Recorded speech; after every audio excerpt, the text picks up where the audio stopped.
سورہ اخلاص کی فضیلت و اہمیت احادیث نبوی صلی اللہ علیہ وآلہ وسلم کی روشنی میں پارٹ 2۔ حضرت ابو ہریرہ رضی اللہ تعالیٰ عنہ سے روایت ہے کہ ایک دفعہ میں رسول اللہ صلی اللہ علیہ وآلہ وسلم کے ساتھ تھا تو آپ صلی اللہ علیہ وآلہ وسلم نے ایک شخص کو قل هو اللہ احد پڑھتے ہوئے سنا تو فرمایا واجب ہوئی۔ میں نے پوچھا یا رسول اللہ کیا چیز واجب ہوئی؟ تو آپ صلی اللہ علیہ وآلہ وسلم نے فرمایا جنت واجب ہو گئی۔ میں نے چاہا کہ اس شخص کو جا کر خوشخبری دوں، لیکن میں ڈرا کہ ایسا نہ ہو کہ میرا صبح کا کھانا جاتا رہے۔ رسول اللہ صلی اللہ علیہ وآلہ وسلم کے ساتھ تھا تو میں نے پہلے کھانا کھایا، پھر میں گیا تو میں نے دیکھا کہ وہ شخص جا چکا تھا۔ ابو سعید خدری رضی اللہ تعالیٰ عنہ سے روایت ہے کہ میں نے سنا ایک شخص کو قل هو اللہ احد بار بار پڑھتے ہوئے،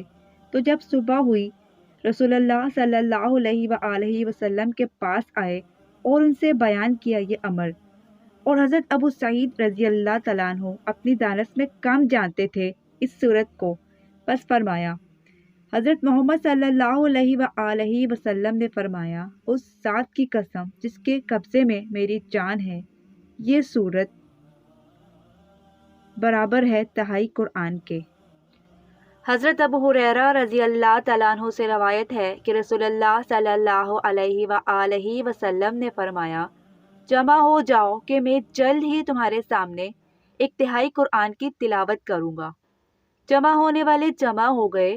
پھر اللہ کے نبی صلی اللہ علیہ وآلہ وسلم باہر تشریف لائے اور قل هو اللہ احد پڑھی، پھر اندر چلے گئے، پھر اللہ کے نبی صلی اللہ علیہ وآلہ وسلم باہر نکلے اور فرمایا میں نے تم سے کہا تھا کہ میں تمہارے سامنے قرآن کا ایک تہائی تلاوت کروں گا،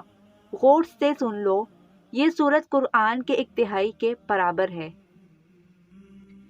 حضرت عائشہ صدیقہ رضی اللہ تعالیٰ عنہ سے روایت ہے کہ نبی پاک صلی اللہ علیہ وآلہ وسلم نے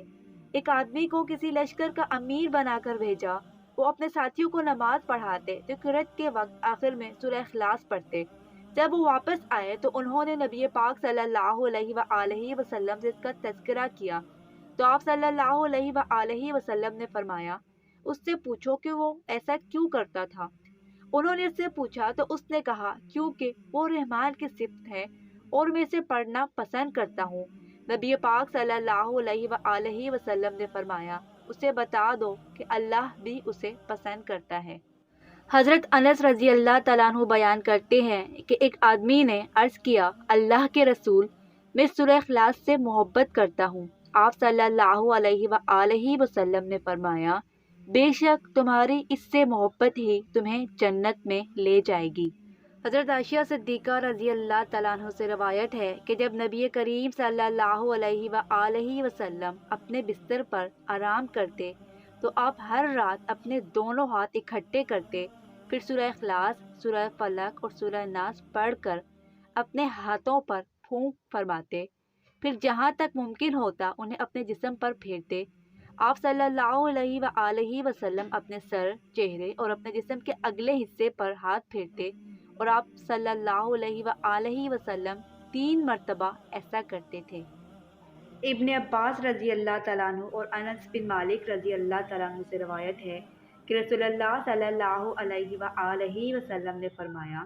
سورہ زلزال نصف قرآن کے برابر ہے، سورہ اخلاص تہائی قرآن کے برابر ہے اور سورہ کافرون چوتھائی قرآن کے برابر ہے۔ حضرت انس رضی اللہ تعالیٰ عنہ نبی پاک صلی اللہ علیہ وآلہ وسلم سے روایت کرتے ہیں کہ جو شخص اپنے بستر پر سونے کا ارادہ کرے اور اپنے دائیں پہلو پر لیٹ کر 100 مرتبہ سورہ اخلاص پڑھ کر سو جائے تو روز قیامت رب اسے فرمائے گا میرے بندے دائیں جانب سے جنت میں داخل ہو جاؤ۔